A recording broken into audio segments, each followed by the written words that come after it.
संतान को दूसरे के द्वार पर सुला के जा रहे हैं।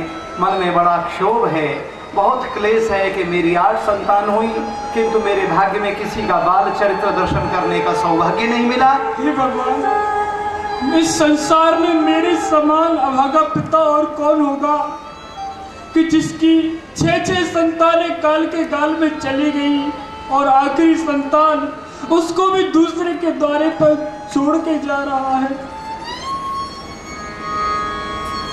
अब मुझे शीघ्र चलना चाहिए, यदि मुझे विलंब हो गया तो अनर्थ हो जाएगा। फिर सुत को बरन निहारी,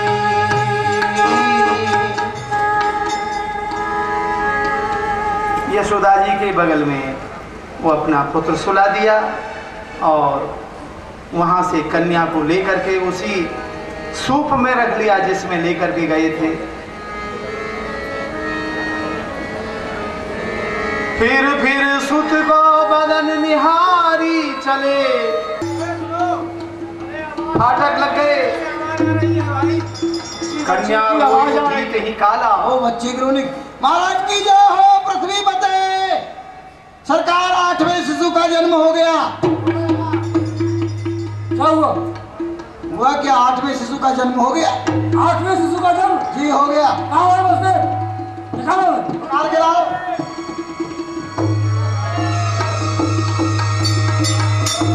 कन्या ने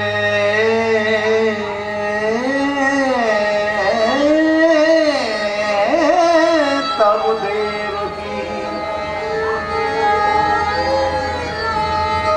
कन्या ने तब देव की आगे राखी आई। कहाँ है?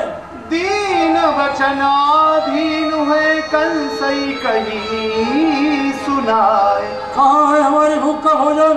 अहो भ्रात ये दान तुम हम कहाँ अवधि दिए, यह कन्या जी जान या सो भय तुमको नहीं।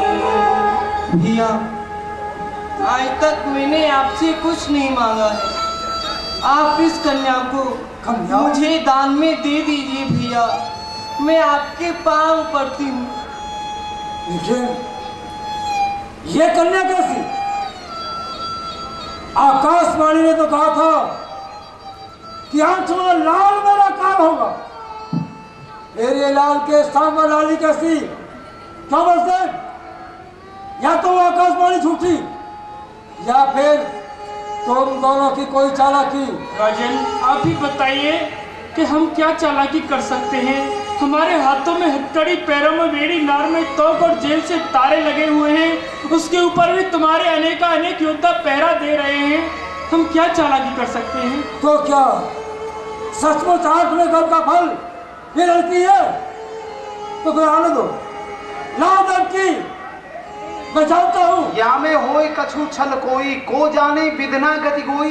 ये भी देवताओं का छल हो सकता है, और उस ईश्वर की हिम्मत तो थी नहीं मेरे सामने आने की। अरे न आया दर्शन हो मेरे, ये उसकी छाया आई है। मेरे हाथों से मरने को ये उसकी माया आई है। लाओ देवकी लाओ, इस माया को ही दे ताकि उस मायापति को भी आना पड़े मुझे जैसे। लाओ ऐसे।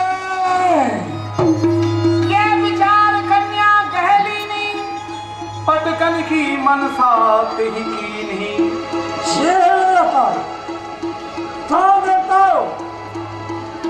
ऐसे ही मेरा काल फंस गया है। देखो मैं अभी चट्टान पर पकड़कर इसका प्रारंभ करता हूँ। है किसी में शक्ति तो बचाओ। छूट गई आकाशा, दिव्य रूप धारण किया प्रकाशा। अरे कहाँ गई वो? हाथ से छूट गई, आकाश में गई और वहाँ 9 प्रकट हो गई। बोलत भई गगन देवानी, अरे मंद मध्याधमा ज्ञानी, मम हत्या ते लई प्रथाई, तेरो रिपु प्रगट्यो ब्रजमाई। अरे राजा कंस, तू मुझको क्या मारेगा? तुझे मारने वाला तो ब्रज में प्रकट हो गया है। प्रकट यही नौ दुर्गा के रूप में योग माया प्रकट हुई है, जो आज हम नौ दुर्गा के रूप में देवी का पूजन करते हैं। जिस काल को पकड़ने के लिए मैंने इतना प्रयास किया, देवकी के पुत्रों की बलि चढ़ा दी, लेकिन फिर भी मेरा काल मुझे धोखा देकर के निकल गया। हर टूटी न जेल, ताला न खुला, फिर भी वे चोर निकल ही गया। अरे 10,000 पैलधारी थे, फिर भी वह बेदाग गया। अरे मैं खूब संभल कर चला था, फिर भी कांटों में उलझ गया। क्या खोटी किस्मत थी मेरी, तो उल्टा पासा पलट गया। कन्या को पृथ्वी पर पटका, मैं समझा वो कुचल गई। वो भी थी सितम भरी कन्या, तो कैद की तरह उछल गई।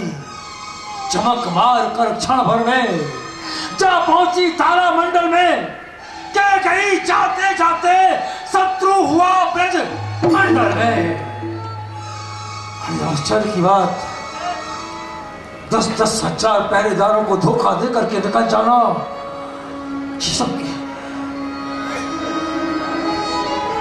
पर्यो देव की चरणन माही। तुम रो रही हो देवकी?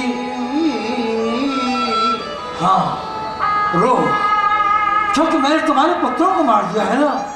रो रो देवकी, इतना रो कि तेरे आंसुओं का एक सागर बन जाए, और उस सागर में तेरे पुत्रों का हत्यारा ये पापी कंस छलांग लगा करके अपना प्राणांत कर ले। देव की चरणन माही में मारे तू पुत्र व्रताही। मैं तेरा अपराधी हूं देवकी, तेरे पुत्रों की हत्या करने वाला बधिक हत्यारा खूनी पापी मैं हूं देवकी। लेकिन क्या करूं देवकी, जिसे पकड़ने के लिए मैंने इतनी हत्याएं की, मैं उसे ही न पकड़ पाया। मेरी बहन, अपने इस पुत्र हत्यारे भाई को क्षमा कर दे बहन, क्षमा कर दे। क्षमा कर दे, क्षमा। नहीं भैया, आपका इसमें कोई दोष नहीं है। जो हमारे भाग्य में था वह हमने भोग लिया। आप इतने दुखी मत होइए।